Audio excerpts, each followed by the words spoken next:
So welcome to day 14, where we are going to start a new project called the Contemporary Entremet. We're going to prepare and finish and plate. We're going to be doing preparation today and finishing and plating tomorrow. Now, what exactly is an entremet? Well, you've probably seen them all over the internet. Everybody has been doing mirror glazes and has been producing these elaborate pastry items. But let's take a look a little bit back into the past and find out where these came from. In the past, an entremet typically was a sweet offering traditionally served up at banquets as a little treat between savory courses. Now, entre and mets, basically in between the courses, is exactly or literally what it means. And it was traditionally served as any item, really, that was served in between courses. Today, that's changed. Really, entremets are the territory of pastry chefs. It's a complex cake made of various layers of different types of items involving different techniques. It's a way for a pastry chef to really show off and have a chance to show not only their skills when it comes to preparing individual items, but also how well they put things together and how well they group flavors and textures to make things work. That's what they're really judged on when they make these. So an entremet should include layers that give a variety of textures. That can be airy, creamy, bubbly, crunchy, smooth, or chewy, or all of the above. Each of these should be different but work well together as an overall harmonious dessert. How harmonious it is oftentimes how these are judged. And you see these prepared quite a bit in banquet situations, but you also see them prepared as individual desserts and used in competition. They're quite popular, and all of those things you see on the internet that are covered with mirror glaze, those are all entremets. So what you don't see under the mirror glaze is all of these complex layers that they have put inside. In order to do one of these, this is a more advanced kind of project. It's not so simple as our previous plated dessert, which was a simple mousse cake. This goes much further than that. The key to success here is creating a plan. We have to have a plan. There's an old saying that if you fail to plan, you plan to fail. And they're not kidding. This is not the kind of dessert where you can just wing it. You have to have a plan ahead of time. And oftentimes in the industry, when you're working as a professional, you're going to be making a lot more than just one of these. If you're doing individual desserts, you could be preparing enough for 1,000 people. So you need to have a good plan. You can see these two illustrations that are on this slide. And basically, these illustrations are a pre-plan to give you an idea of what someone has thought of in the way of flavors, textures, and eventually putting together a purchase order to buy the ingredients that they need to put these all together. Obviously, the more components there are in each one, the more complex and more difficult and time-consuming they are to produce. So, when you make your first entremet, it's probably best to keep it pretty simple. You can see a couple of these here. The one on the left shows a blackberry raspberry mousse topped on top of a hazelnut ganache with chocolate genoise, which essentially is a chocolate cake layer, and then chocolate panna cotta, and then chocolate genoise on the bottom. So you've got a variety of textures here. You've got this sort of smooth, milky, creamy panna cotta. You have cake layers, which are spongy but more dry, a ganache that adds a certain level of richness, and then blackberry and raspberry mousse, which is going to offer a light and airy texture. The flavors sound like they may work well together, although I think that combining fruit like blackberry and raspberry along with hazelnut and chocolate could work well together. It would be one of those things to try and see what you think of that kind of a flavor combination. On the very top here is a mirror glaze. Now the mirror glaze isn't listed as going down the sides, it's just listed as being on top to create gloss and to make things more attractive. That's a little different than the one on the right. The one on the right has a similar amount of elements. We have passion fruit that's jellified, so layers of gelled passion fruit. Obviously would be sweetened as well because passion fruit can be quite sour. Biscuit macaron, which essentially is like a Parisian macaron layer, which will offer chewiness and a slight crunch. An almond sweet dough at the bottom, which is basically a short dough, a very crumbly, sandy kind of cookie layer at the very bottom. The large area all around this is a dark chocolate mousse.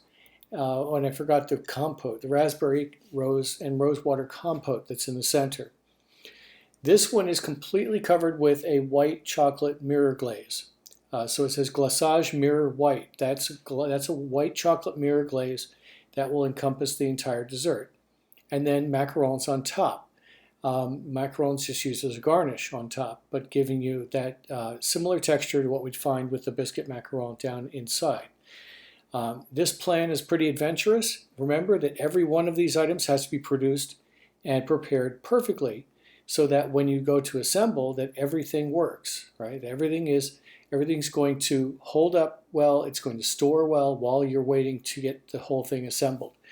So here we've got almond sweet dough. That's one recipe. Passion fruit gel, we can put that together pretty quickly. Macaron, pretty quick. More macarons on top. Those can be prepared a couple days in advance if needed.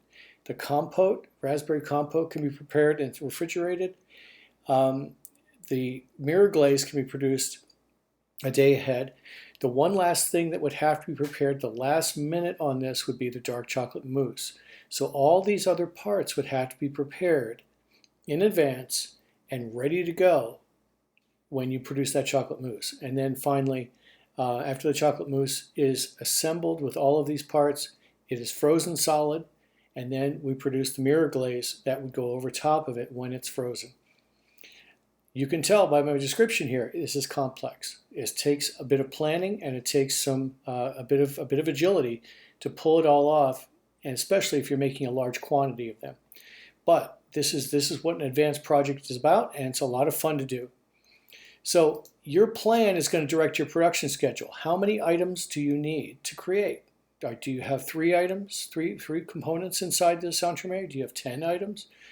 If you have 10 items, you're going to have 10 different recipes to produce, and each one of them has to be prepared and stored carefully so that they stay in good condition. How much time do you need to prepare those items? That's a lot of what you're going to be thinking about. What's your deadline? In our case, we have 2 days. So we have 1 day for preparation of items, and the next day and assembly, the first day. And then the second day would be to do the mirror glaze and to finally portion and decide on a plating design. So you have a pretty tight deadline here. And with a tight deadline, I would recommend you keep it fairly simple. Keep it down to 3 to 4 items or less, but 3 to 4 items would give you enough to have enough time to produce them, but also have enough variety to make it interesting. Can you prepare these items in the time available? If you have an adventurous plan with 5 or 6 different components and you realize that you're not going to be able to make it by deadline, then maybe you need to stop for a moment and think about what items you're going to eliminate in order to meet your deadline. After all, life is about deadlines. There's no way to avoid them. Besides all that, we have to think, what flavors, textures, and colors are we planning? Do they work together?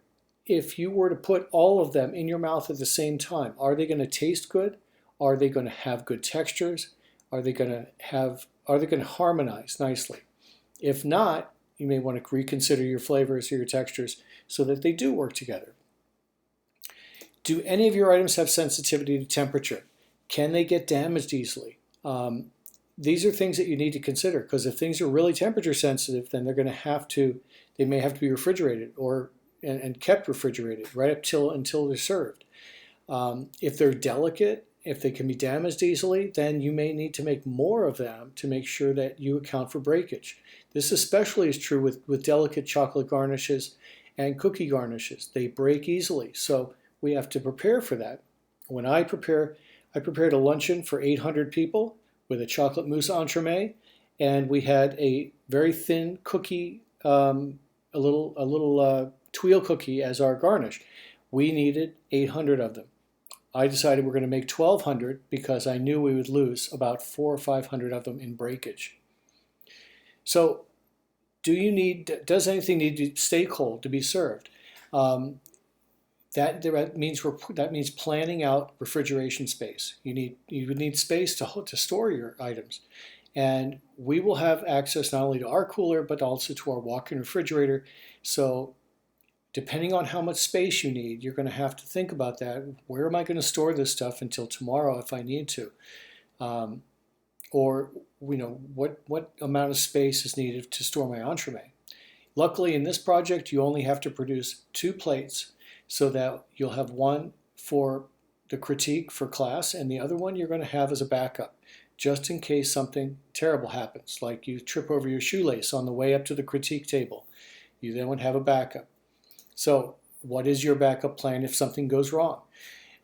You always need to have a backup plan.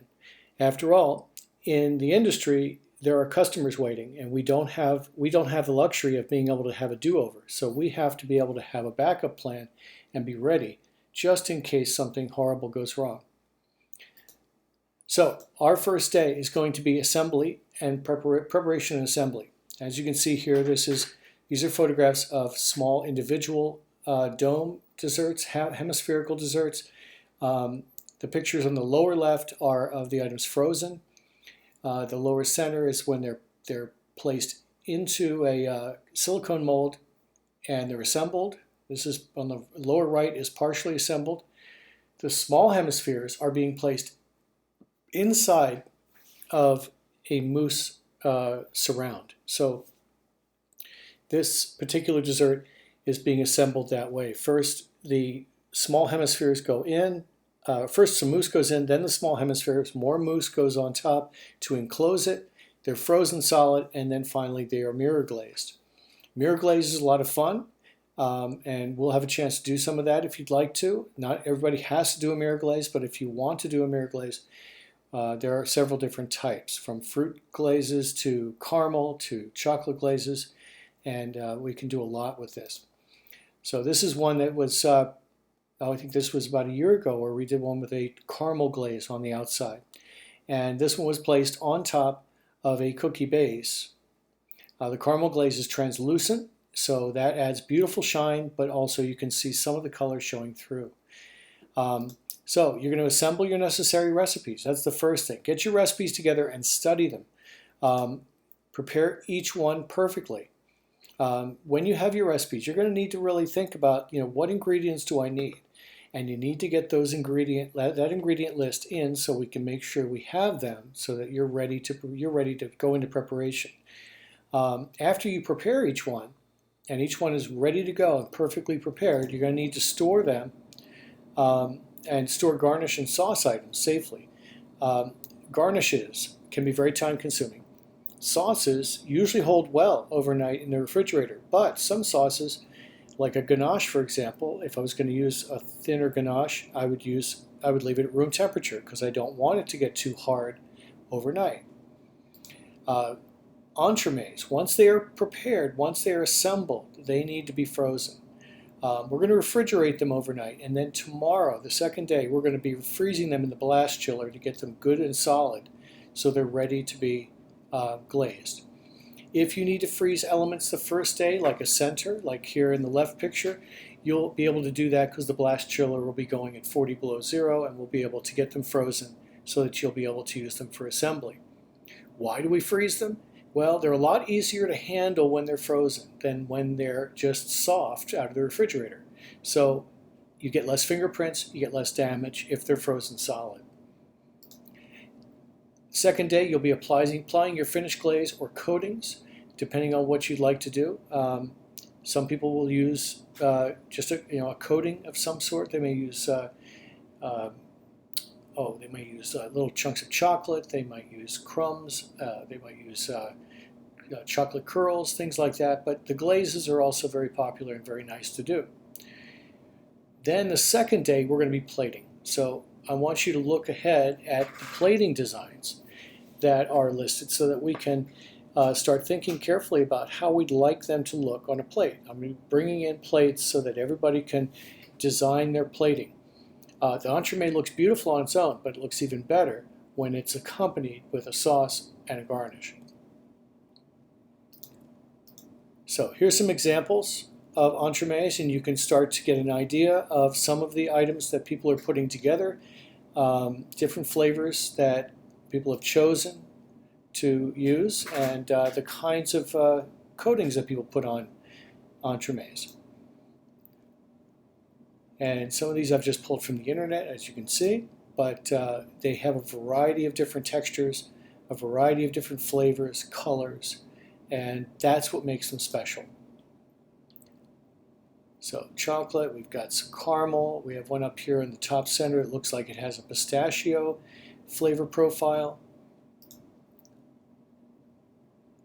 Lots of very interesting flavors, lots of very interesting colors, textures, something to really dazzle the eye and to dazzle the palate.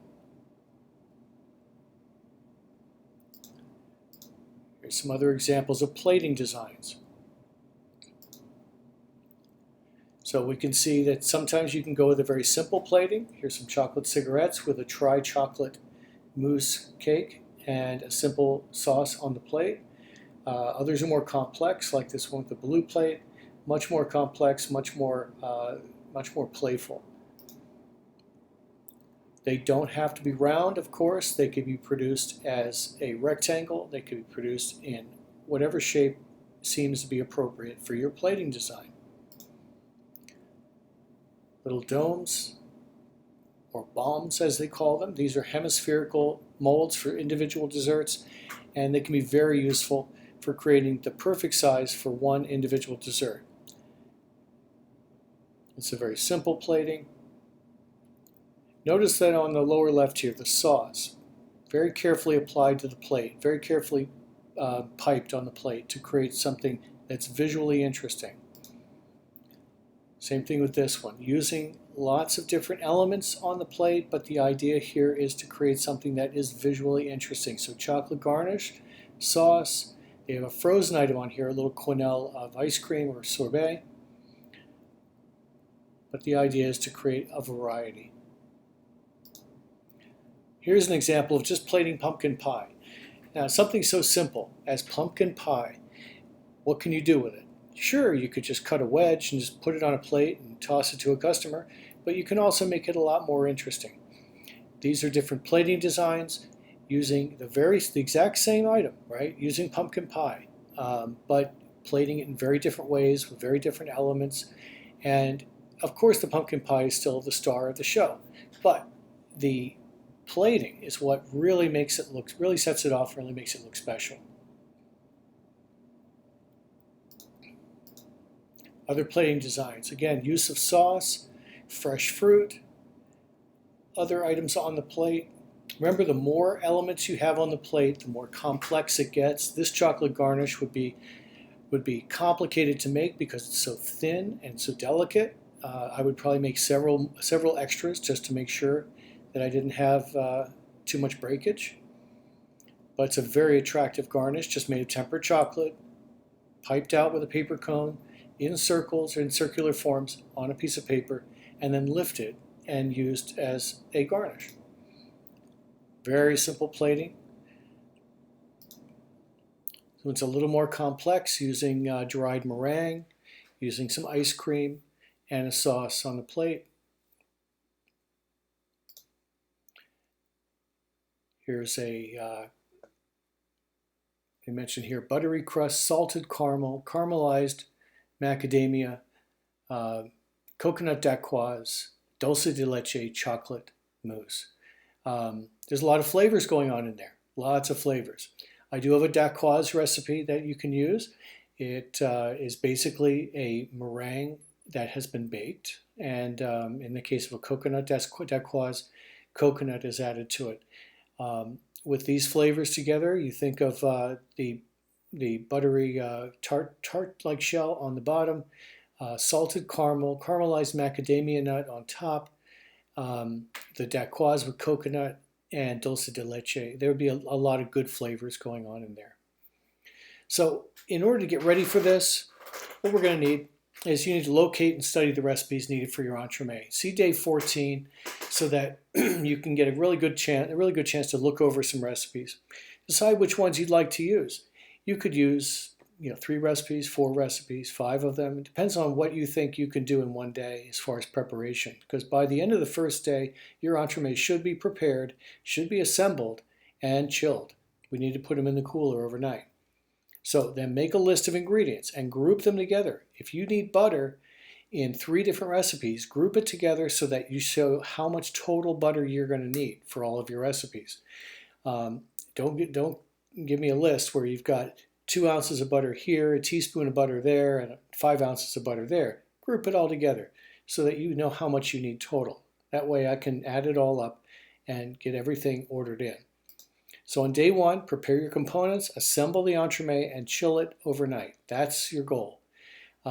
Any extra time you have after you've assembled your entremet, you need to use for other things like garnish, sauce, anything else that you can prepare the first day will save you time tomorrow when you really want to spend time thinking about your plating rather than worrying about preparation. So on day 2, we're going to flash freeze our entremet and we're going to be preparing for finishing.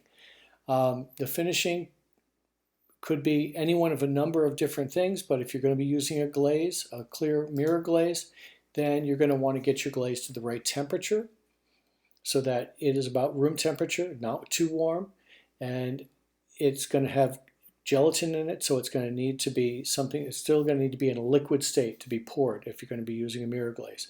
Any garnishes or sauce need to be brought out and brought to the correct temperature so that it's set temperature, and checking your garnishes to make sure you don't already have breakage, to make sure you're ready to plate. So then you're going to be portioning your entremet, whether unmolding or cutting. It depends on how you're going to be plating it. But then if you need to, return it to the cooler to keep it cold, or you're going to be bringing it up forward for your class critique. That way you have it all ready to go. And we're going to be photographing all of these and comparing them side by side so that everybody can see everybody else's work and have a chance to not only learn from making it yourself, but learn from watching others make it as well and look at their approaches to texture and flavor and so forth. During the critique, we oftentimes have a class tasting, so it's a great chance for you to have a chance to try the other work and see what you think of it. It's a great chance to learn a lot from all the people in the class. So anyway, we'll see you tomorrow in the lab, and remember to be in uniform, bring your mask, and be ready to work. All right, see you tomorrow.